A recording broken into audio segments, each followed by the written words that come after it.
गूंजे हमारी भारती, भद्र भावोद्भावनीये भारतीये भगवते सीतापते सीतापते गीतामते गीतामते।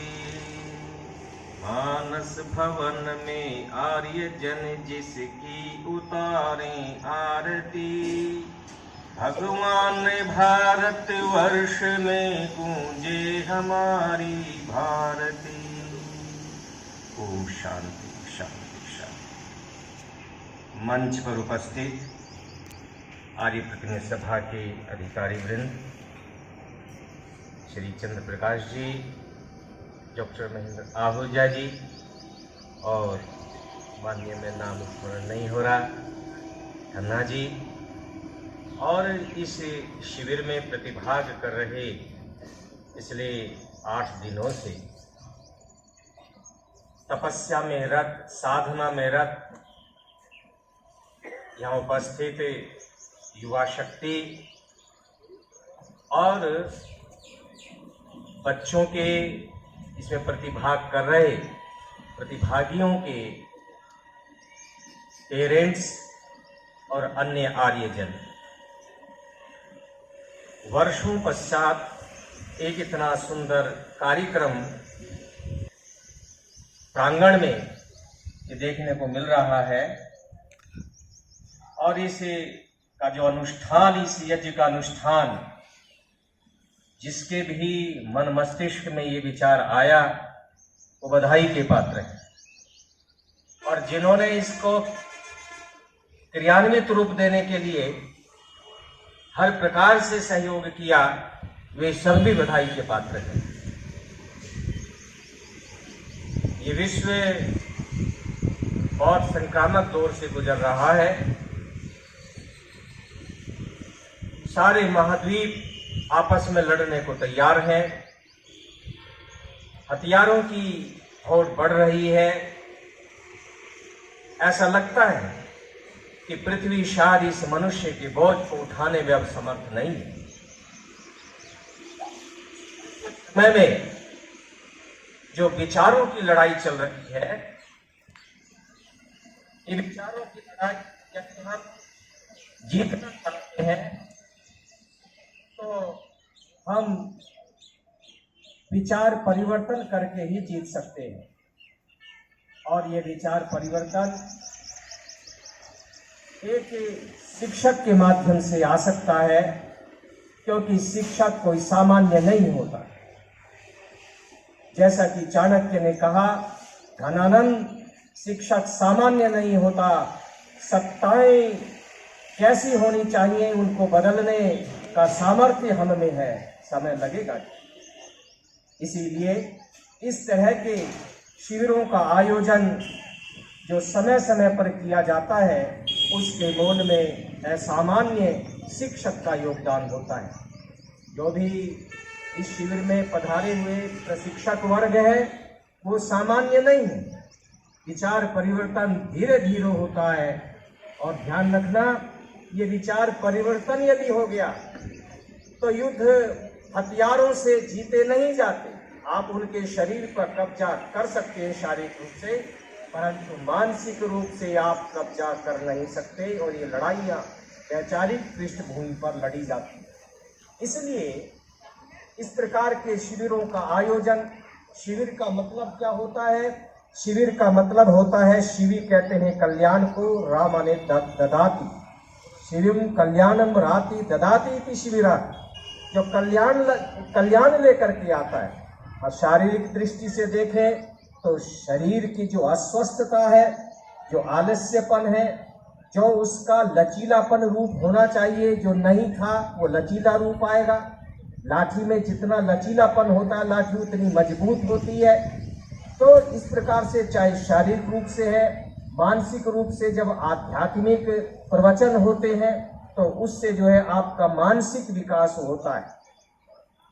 इस प्रकार से जब दोनों विकास होते हैं तो सामाजिक विकास तो अपने आप ही होगा। तो बड़े महत्वपूर्ण शिविर का आयोजन यहाँ पर हुआ है। और ये ध्यान रखना ये कोई सामान्य शिविर नहीं है।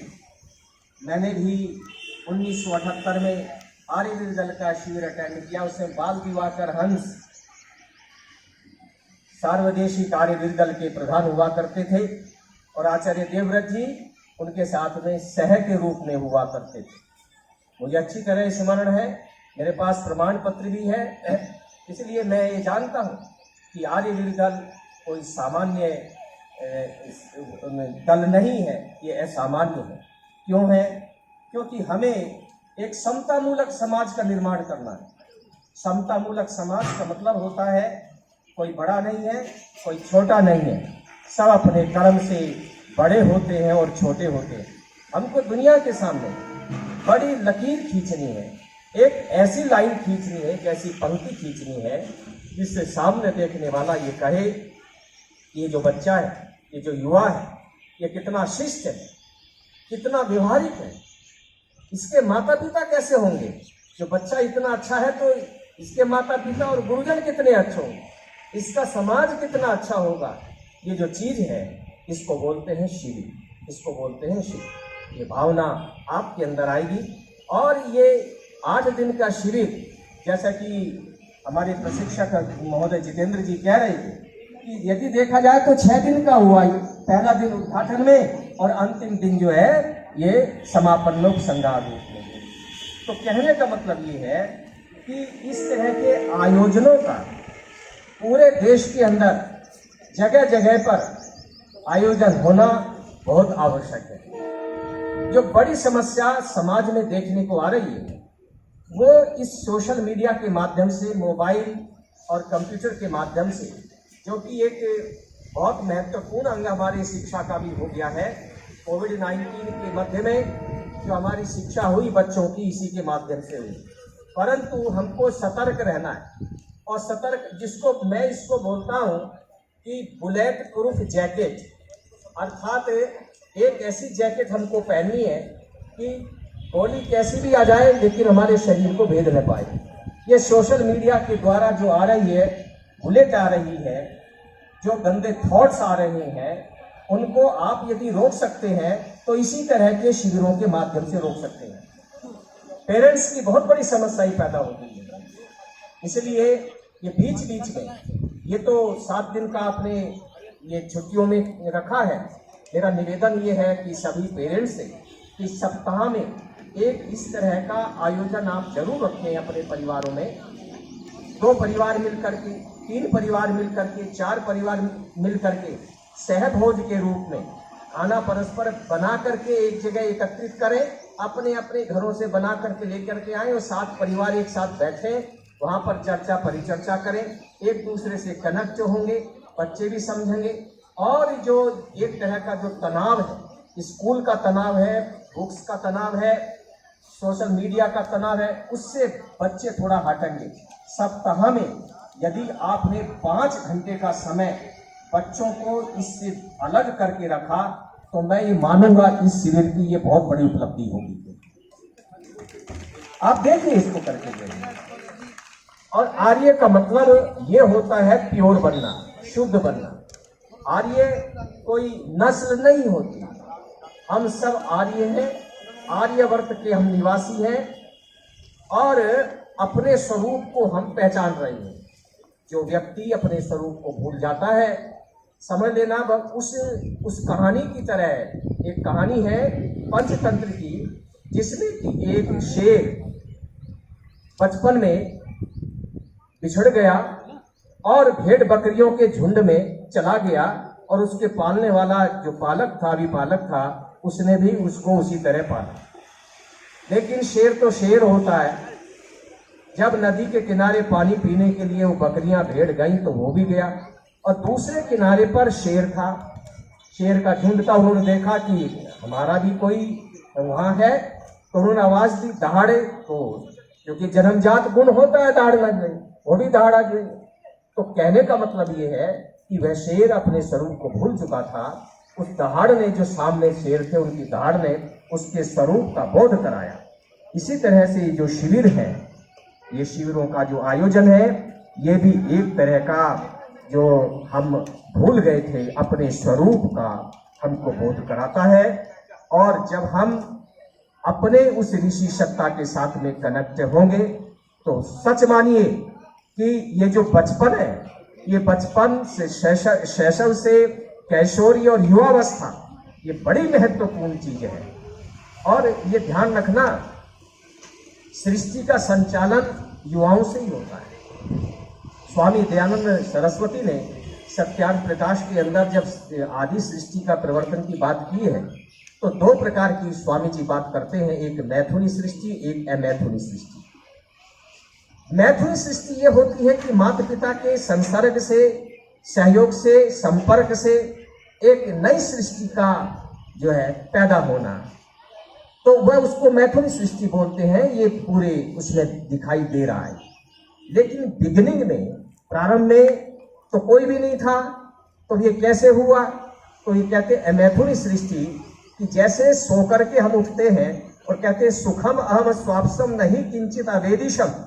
अरे आज तो बहुत बढ़िया नींद आई, कुछ भी मुझे ध्यान नहीं है कि कल क्या हुआ, बहुत अच्छा रहा, अंगड़ाई लेकर के मैं उठता हूँ। ठीक इसी तरह से शुरू में जब लोग आए तो युवावस्था में पैदा हुए, ऐसे भूमि से ही, जैसे भुरभुरी मिट्टी थी, बरसात में आपने कीड़ा देखा होगा, जब बरसात बंद होती है तो कीड़ा भूमि में घूमता, ऊपर मिट्टी भुरभुरी हो जाती। इस तरह से वैदिक भाषा में, संगीताओं में उसको ऊर्णमृद कहा है।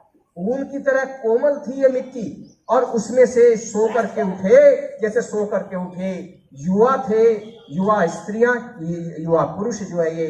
अब ये अमैथुनी सृष्टि हुई और यहाँ से फिर ये मैथुनी सृष्टि प्रारंभ हुई। मेरा कहने का मतलब ये है कि युवा शक्ति से ही इस सृष्टि का प्रवर्तन हुआ। यही स्वामी दयानंद सरस्वती के सत्यार्थ प्रकाश में लिखे हुए उस वाक्य का जो है ये सारांश है। अब ये जो सृष्टि है जिसमें हम रह रहे हैं, चल रहे हैं, यदि इसको पतन के गर्त में लेकर के जाना चाहते हैं तो इस युवा शक्ति को नशे में आप धकेल दीजिए, जैसा कि पूरे देश में हो रहा है। तो युवा शक्ति खराब होगी तो संतानें आगे आने वाली, उनसे पैदा होने वाली संतानें भी खराब होंगी, और बॉर्डर की रक्षा करने वाला कोई नहीं मिलेगा हमको भी। तो इसलिए इन शिविरों का आयोजन अधिक से अधिक संख्या में होना चाहिए जो है, और जितना अधिक शिविर का होगा, और ये कंपलसरी करना चाहिए, ये कंपलसरी करना चाहिए स्कूलों को भी जो है। और जो संस्थाएं हैं, चाहे आर्य समाज की संस्थाएं हैं, चाहे आरएसएस की संस्थाएं हैं, सबको मिलकर के जो है इस प्रकार के आयोजन करना चाहिए। क्योंकि मैं ये महसूस करता हूं कि ये शुद्धता, मानसिक शुद्धता जिसको वैचारिक शुद्धता बोलते हैं, और शारीरिक शुद्धता, निरोगता, तो जब हम नशा नहीं करेंगे तो और दूसरे ऐब में नहीं आएंगे। ध्यान रखना कि जब व्यक्ति नशा करता है, शरीर उसका खराब होता है, उसके विचार खराब होते हैं, वो गलत काम करता है, गलत काम करने में पकड़ा जाता है, और उसको पनिशमेंट के रूप में नाना प्रकार की सजाएं के रूप में देखने को मिलती है, फांसी तक हो जाती है, और समाज विकृत होता है।